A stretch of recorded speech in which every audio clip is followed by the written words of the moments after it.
ജീവൻ രക്ഷിക്കാനുള്ള ഒരു ശ്രമവും ഉണ്ടായില്ല എന്നത് തന്നെയാണ് ഇതിലെ ഗുരുതരമായ തെറ്റ്.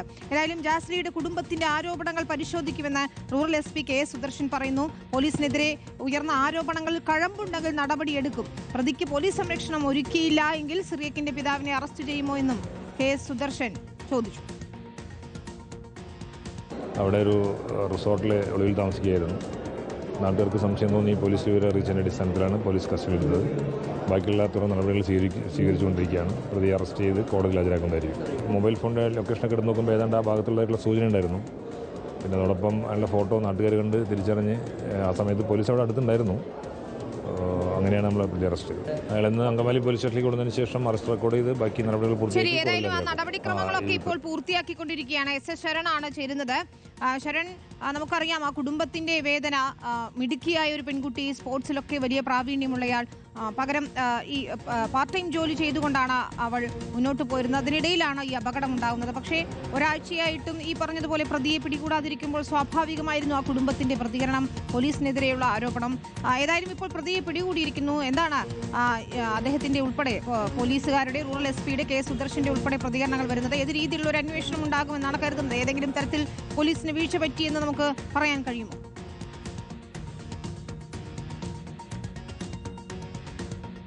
വിനീത, സ്വാഭാവികമായിട്ടുള്ള പ്രതികരണം തന്നെയാണ് ഇക്കാര്യത്തിൽ ഈ പെൺകുട്ടിയുടെ കുടുംബത്തിന്റെ ഭാഗത്ത് നിന്ന് ഉണ്ടായിരിക്കുന്നത്. തുടക്കം മുതൽ തന്നെ, അതായത് ശനിയാഴ്ച രാത്രി 7:30 കൂടി അപകടമുണ്ടാകുന്നു. അതിന് പിന്നാലെ 6 ദിവസം കഴിഞ്ഞാണ് ഈ പ്രതിയെ പിടികൂടിയിരിക്കുന്നത്. ഇതിൽ തുടക്കം മുതൽ തന്നെ പോലീസിനെ വീഴ്ചകൾ സംഭവിച്ചു എന്നുള്ളത് യാഥാർത്ഥ്യമാണ്. അതായത് ഒരു അപകടം നടന്നു എന്നുള്ള വിവരം ലഭിച്ചു കഴിഞ്ഞാൽ സ്വാഭാവികമായിട്ടും പോലീസ് സംഘം അവിടേക്ക് എത്തും. അതിനുശേഷം CCTV ദൃശ്യങ്ങളൊക്കെ തന്നെ പരിശോധിക്കും. അതിൽ നിന്ന് ഈ പ്രതിയെ തിരിച്ചറിയും. അങ്ങനെ പിന്നീട് പ്രതിയെ ട്രേസ് ചെയ്യാനുള്ള നടപടികളിലേക്കൊക്കെ തന്നെ കടക്കുക. പക്ഷേ ഇതിലൊരു ലാഗ് നമുക്ക് കാണാൻ കഴിയുന്നുണ്ടെന്നുള്ളതാണ്. തുടക്കത്തിൽ 2 ദിവസം വലിയ രീതിയിലുള്ള പരിശോധനകളിലേക്കൊന്നും തന്നെ പോലീസ് പോയിരുന്നില്ല എന്നുള്ളതാണ് നമുക്ക് മനസ്സിലാക്കാൻ കഴിയുന്നത്. എന്നാൽ റൂറൽ SP പറയുന്നത് അത്തരത്തിലുള്ള എല്ലാ നടപടികളും പൂർത്തിയായിക്കൊണ്ടാണ് ഈ അന്വേഷണം മുന്നോട്ട് പോയെന്നുള്ളതാണ്. ഇതിൽ തന്നെ മറ്റൊരു പ്രധാനപ്പെട്ട കാര്യമായി വരുന്നത് വൈദ്യ പരിശോധനയാണ്. വേഗത്തിൽ പ്രതിയെ പിടികൂടി വൈദ്യ പരിശോധനയ്ക്ക് വിധേയനാക്കിയാൽ മാത്രമേ അയാൾ ലഹരി ഉപയോഗിച്ചിരുന്നു എന്ന് കണ്ടെത്താൻ കഴിയുള്ളൂ. നമുക്കറിയാം, നേരത്തെ ഷൈൻ ടോം ചാക്കോയുടെ കേസ് അടക്കമുള്ള പല കേസുകളും നമുക്ക്